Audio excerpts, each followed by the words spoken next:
Go.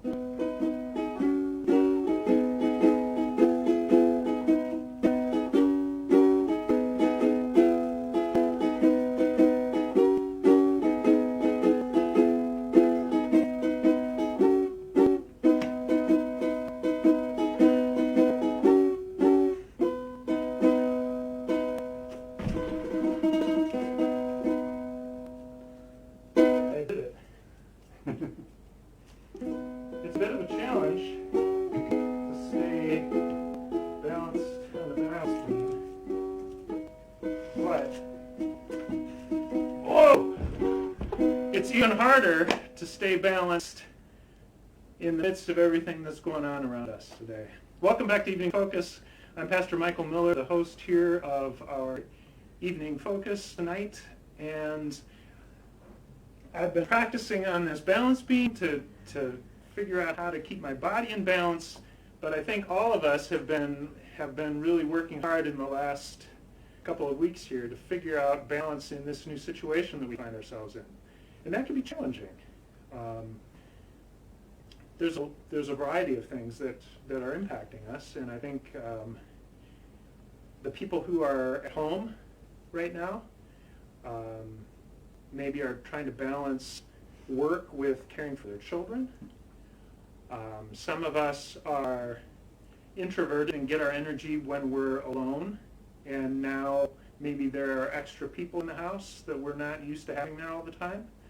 And there are also extroverts who get their energy by being around others, and when we have to stay home and we can't go out and connect with other people, that disturbs that kind of balance.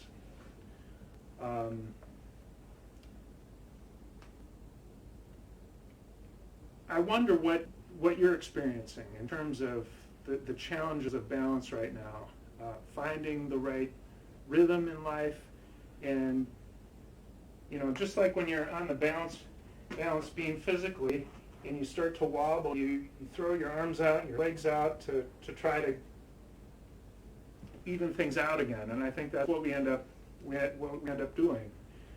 And sometimes it crashes. Sometimes you fall off the balance beam, and I know that some people have been having some really difficult days. I talked to my daughter through Messenger the other night, and she said she'd had a couple really difficult days of depression, and so I'm aware of that. I know it's going on for many of you as well. So I just first of all want to encourage you to be patient with yourselves and patient with each other, and to reach out for help. Call somebody that you love and care for who can help talk you through. It helps always to voice what's going on to somebody else and to hear them reflect back to you what they're hearing. That helps to work through it. Some people may find it easier to sit down and journal. Just write out your thoughts, because sometimes it's hard to get the perspective. So if you write it out and you see it on paper, that can help you to think through, what do I need to do to get myself back in balance again? Any other ideas that my friends have here? Art. Art? Yeah. Craft. Make something. All right, yeah, doing some. I was talking to my the landlady who lives up in the upper floor of the house that I live in today, and she's baking. So doing stuff that you love to do is one of those ways that you can restore a sense of balance. Stressed is dessert spelled backwards. Ah, so eat dessert. Or make dessert. Or make dessert, okay. I don't make dessert. All right. Well, if you have thoughts about that, we'd be interested to hear what it is that you're finding that helps you to stay in balance during these days, or particular questions that you have that we might be able to reflect on together in one of the coming evenings. Again, welcome. We're glad to have you among us here today. I want to just briefly reflect with you again about our journey through Holy Week, or journey through Lent on the way to Holy Week. We've talked about this week already about trust, about the mystery of God's love, and about thirst. And tonight, as we come in our review of the season of Lent, we come to the fourth week of Lent when we hear the story of Jesus' healing of a man born blind and the meaning of sight. Jesus is inviting us to awaken to see in a new way, to see the presence of God in the midst of our world, to see ourselves in relationship with the mystery of God's love, and to see ourselves in connection with one another and with the creation. You might say that all of us have been born blind and have not learned to see in that whole way that Jesus is inviting. So the story of the man born blind becomes a story of ourselves and how God is inviting us through Jesus to awaken to new sight, to see our relationship with God and our relationship with one another in a new way. So that's a gift that comes to us from the outside. That desire for a fuller seeing, a fuller light is a thirst that we journey with, and it leads us into the mystery of God's love and the challenge to let go and trust. So we continue this walk, and next week, as we come to Holy Week, we see how Jesus puts all of these things together and gives us a vision of what it looks like. It was a beautiful day today. Wonderful, sunny, warm spring day. And so now we have a story for you about such a day. Welcome back to Mandy and our friend Marty. Hello, friends. I do have a story about a beautiful spring day today called Spring Green. I like all of the pictures in this book. They're very, very well done. And this is a story about a duck.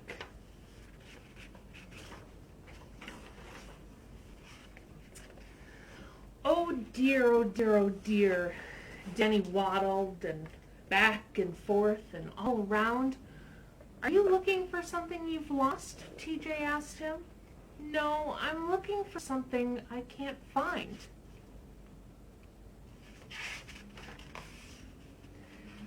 Hi, TJ. Hi, Danny. What's up? Oh, hi, Chip.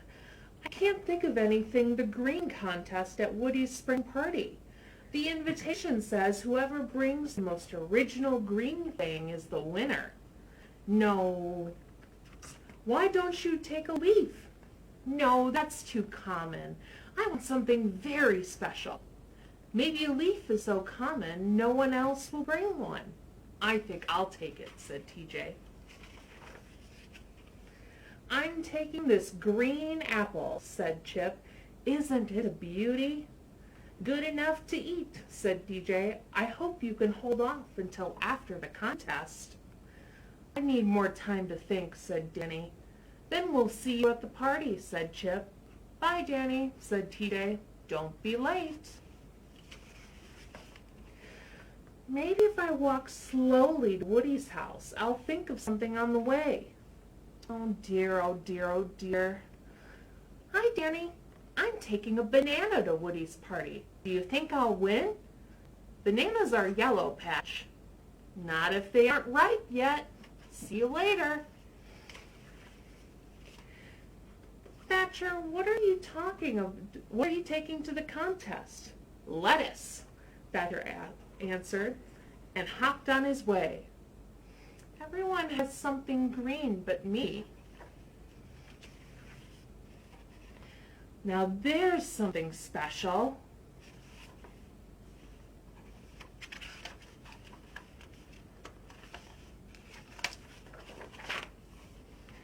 Oh, it's you, Samantha.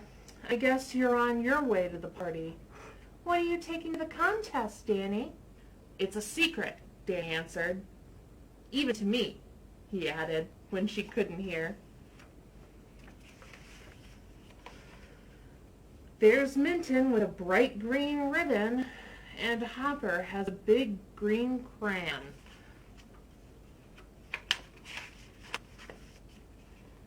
Wait up, Danny. Hi, Ricket. What did you bring for the contest? Nothing, said Ricket. I couldn't think of anything. Me neither, said Danny. It's too late now, said Ricket. Let's go in. Oh dear, oh dear, oh dear, said Danny. Hey, everybody, look, shouted Woody. Yeah, everyone shouted at once.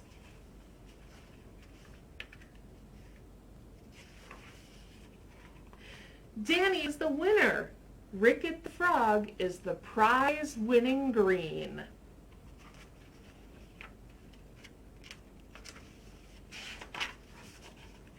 Danny and Ricket beamed at each other. Nobody knew their secret, and they weren't about to tell. How about you? Have you found anything green lately? Have you seen any greens sprouting up? I hope you have, because it's starting to get very, very nice out. Mm-hmm. Thanks, everybody.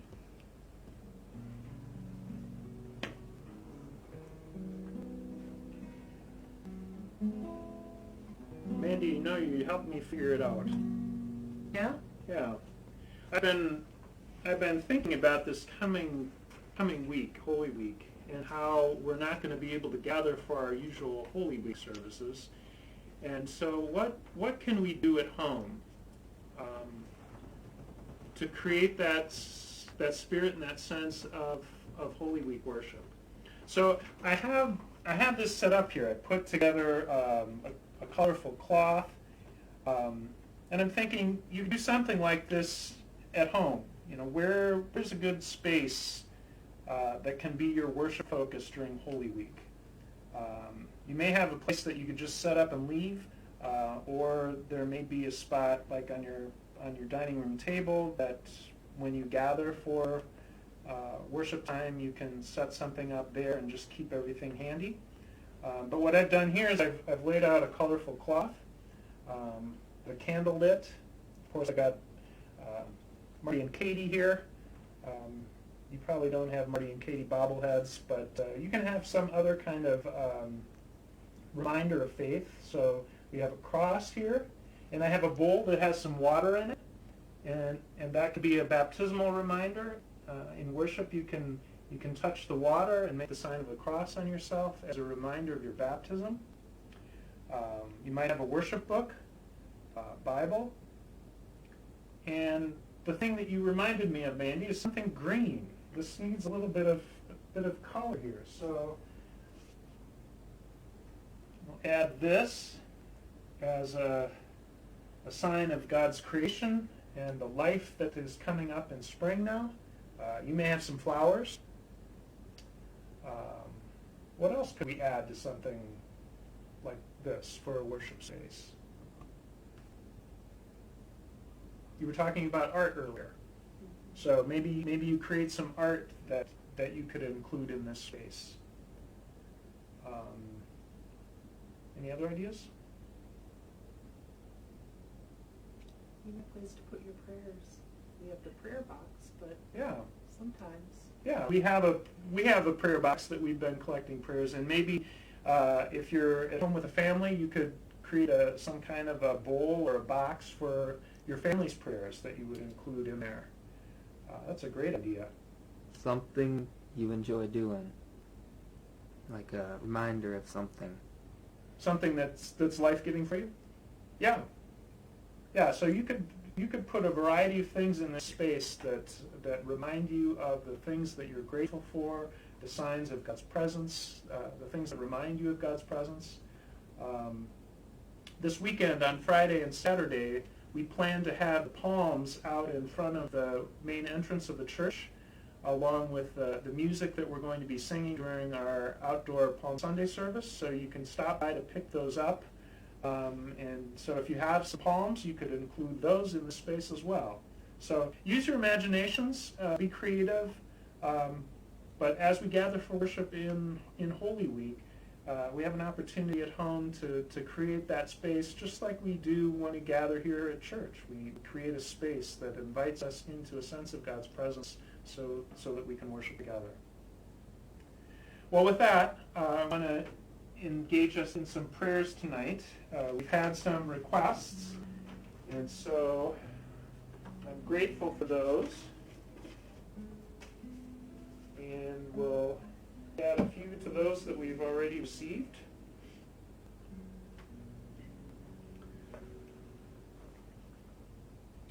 So, again, in terms of balance, you know, it was a beautiful spring day on the one hand, but we also heard the report that there are now at least 1 million cases of COVID-19 in the world right now, and 50,000 people who have died. It's very sobering, and it's kind of a strange reality to know that those things are going on, and here in Janesville, at least in a lot of ways, it seems very familiar, and spring is happening like it always does. So holding those things in balance is important. We hold gratitude together with our heartfelt prayers for people who are struggling and who are suffering. So tonight, first, we pray for nurses and healthcare workers who are facing the worst of this. Gracious God, give them courage and strength. Keep them safe. And help them to find the people that they can reach out to when they're stressed out and struggling with all of the suffering that they're experiencing and the heavy workload and the imbalance that's happened in their lives as this pandemic has overtaken us. Give them your strength. We pray also for teachers, because we know that they're working hard to get ready for online teaching next week, and for some there was little preparation for it and much hard work that's needing to happen, and it probably seems like there's no way that they can be ready by Monday. Lead them by your Spirit. Give them strength and gentleness for themselves, patience with one another. Guide the students who will be learning from them, and let them be patient with one another. Lead all of your people by the power of your Spirit. And next we pray for somebody specific, a man named Brian Spencer, a friend of Karen and George Grimsrud, members of First Lutheran Church. Brian lives out in Queens, New York, and has been diagnosed with COVID-19. And because there's so many cases of that right now, the hospitals are only taking people who are critical. And so he's sent home to care for himself in quarantine.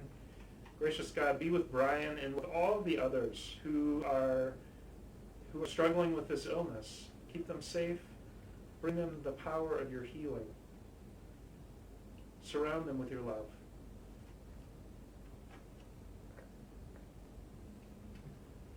And recognizing then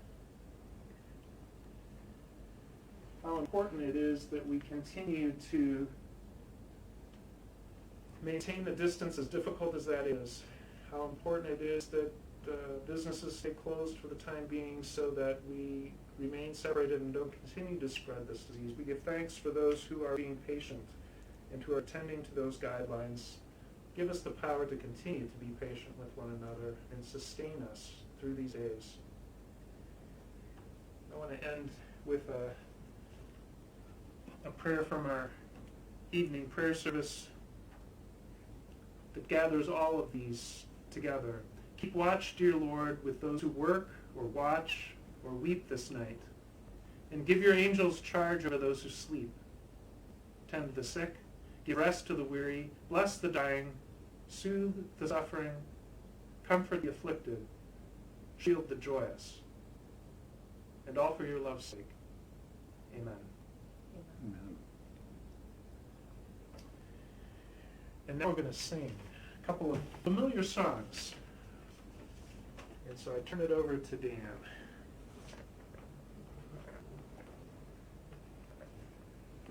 Hi everybody, hope you're having a great day and a wonderful evening.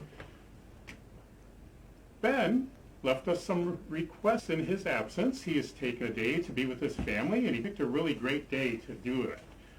Almost like God granted him a beautiful spring day to be with his family. So we miss you, Ben, and tonight we're gonna start with Amazing Grace.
Then our next song is Be Thou My Vision.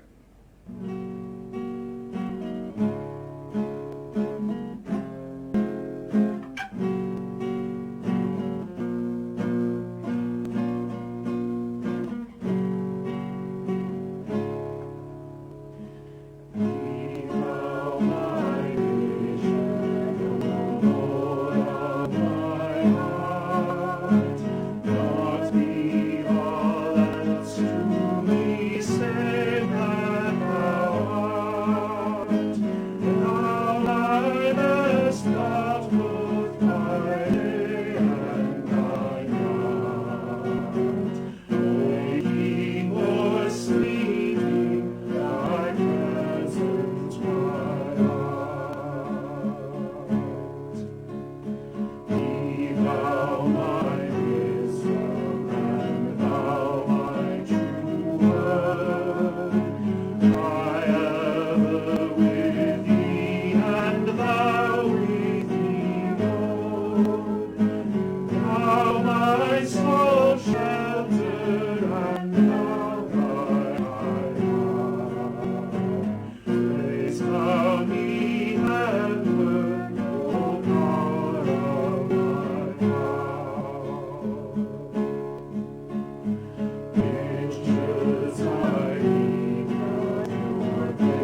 and thou only uplifting thy heart.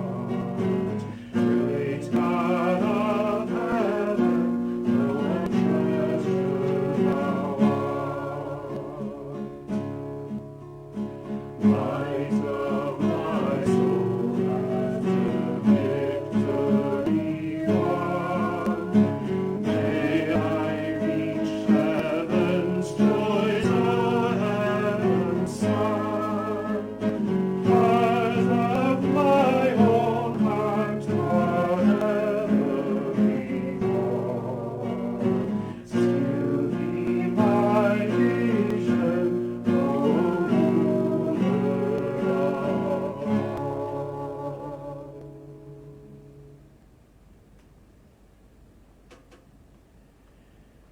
Be thou my vision, the invitation, the prayer that God would be our sight for us, that God would be our light.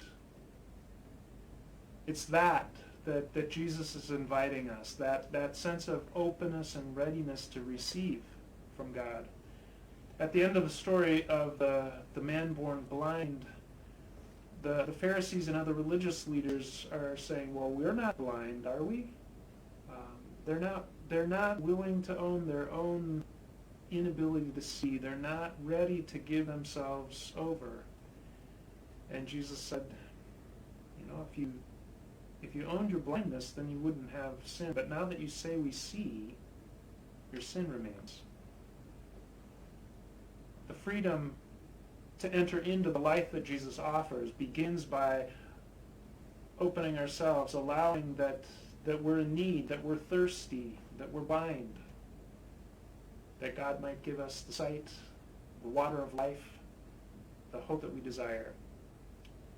And so again tonight, we give ourselves to God as we sing together the chant, changeless and calm, that we might become rooted again ever deeper into that truth. Changeless and calm, deep mystery, evermore deeply rooted in thee. Changeless and calm, deep mystery, evermore deeply rooted in thee. Changeless and calm, deep mystery, evermore deeply rooted in thee. May you rest tonight in that love and in that presence. May it bring you the healing and the balance that you need and desire. We will see you again tomorrow night at 7 o'clock. And until then, God be with you. Good night.